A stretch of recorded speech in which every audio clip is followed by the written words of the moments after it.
Lahore high court Rawalpindi bench ने वजीर दाखिला राना सनाउल्लाह के वारंट गिरफ्तारी मुअत्तल कर दिए। एंटी करप्शन पंजाब को कार्रवाई से रोक दिया गया।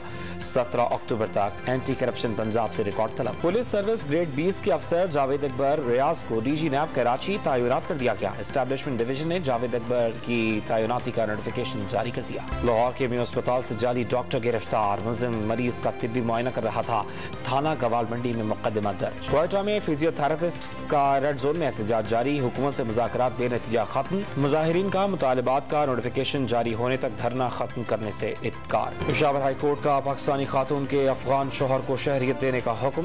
नादरा फौरी पाकिस्तान और ओरिजिन कार्ड जारी करे। तफसीली फैसला जारी। और हफ्तावार महंगाई 0.57% कम हो गई। इदारे शुमारियात की रिपोर्ट के मुताबिक महंगाई की शरह 27.44% पर आ गई। एक हफ्ते में 18 अशिया सस्ती, 17 सस्ती और 16 की कीमतों में इस्तेहकाम रहा।